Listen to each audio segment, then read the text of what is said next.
Assalamualaikum warahmatullahi wabarakatuh.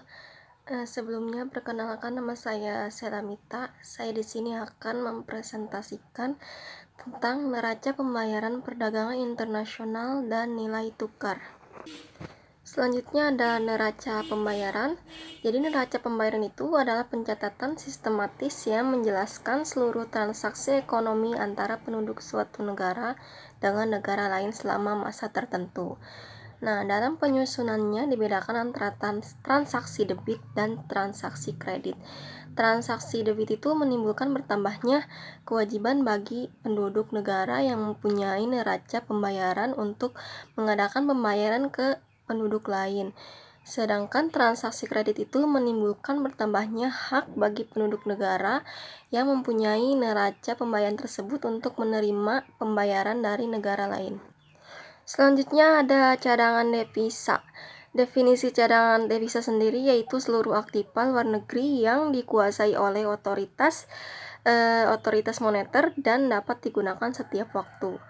Jenis cadangan devisa hingga saat ini setidaknya ada 5 komponen cadangan devisa. Yang pertama itu ada valuta asing alias foreign exchange. Jenis ini lebih sering kita dengar lantaran banyak beredar dan digunakan langsung oleh masyarakat. Yang kedua ada derivatif keuangan alias financial derivatives. Contohnya itu ada transaksi derivatif keuangan, forward, future, swap, and option. Yang ketiga ada emas moneter atau monetary gold. Dalam hal ini emas dimaksud bukanlah emas perhiasan yang setiap hari itu orang-orang pakai, tapi emas di sini kayak seperti emas batangan dengan persyaratan internasional tertentu atau London Good Delivery. Jadi emas murni dan mata uang emas yang berada di dalam maupun luar negeri. Seterusnya ada special drawing right. Merupakan aset cadangan internasional yang diciptakan oleh IMF pada 1969. Tujuannya untuk menambah likuiditas internasional. Selanjutnya ada reserve position in the fund. Ini adalah cadangan devisa dari suatu negara di rekening IMF. Nilainya akan menunjukkan posisi kekayaan. Seterusnya ada pengelolaan ekspor dan impor. Di sini saya akan menjelaskan pengertian dari ekspor dulu ya. Jadi ekspor itu tindakan untuk mengeluarkan barang atau komoditas dari dalam negeri untuk memasukkannya ke negeri lain. Nah, sedangkan impor ini proses tindakan memasukkan atau komoditas dari negara lain ke dalam negeri. Jadi ekspor itu keluar ya, kalau impor masuk gitu. Produk ekspor Indonesia meliputi hasil produk pertanian berupa hasil hutan atau hasil perikanan, hasil pertambangan, hasil industri, dan begitupun juga jasa. Hasil pertanian itu contohnya karet, kopi kelapa sawit, cengkeh, teh, lada, kina, tembakau, dan coklat. Sedangkan kalau kita mau impor itu kayak berupa pertanian kayak beras, terigu, kacang, kedelai, dan buah-buahan. Selanjutnya ada kurs valuta asing. Kurs valuta asing itu perbandingan nilai atau harga antara mata uang asing yang dinyatakan atau ditukarkan dengan nilai mata uang dalam negeri. Kurs valuta asing ada 3 jenisnya. Yang pertama ada kurs jual. Itu harga yang diberikan oleh bank kepada seseorang yang ingin membeli mata uang asing. Yang kedua ada kurs beli. Jadi kurs beli itu seseorang yang ingin menukarkan mata uang asing.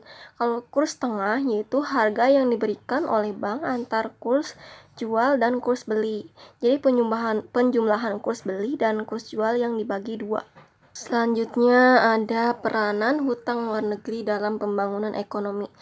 Jadi ini ada penyebab Indonesia melakukan bantuan luar negeri atau melaksanakan hutang luar negeri untuk melaksanakan pembangunan secara keseluruhan, yaitu yang pertama pendapatan per kapita penduduk yang umumnya relatif rendah.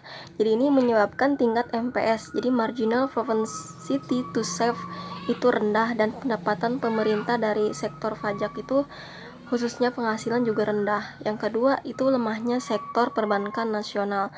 Ini tuh menyebabkan dana masyarakat yang memang terbatas itu tidak dapat didaya gunakan secara produktif dan efisien untuk menunjang pengembangan usaha yang produktif. Yang ketiga itu kurang berkembangnya pasar modal.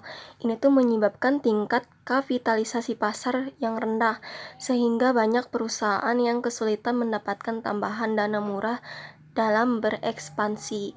Yang keempat, ada banyaknya dana-dana pembangunan nasional yang telah dikorupsi oleh pejabat-pejabat setempat untuk keperluan pribadi.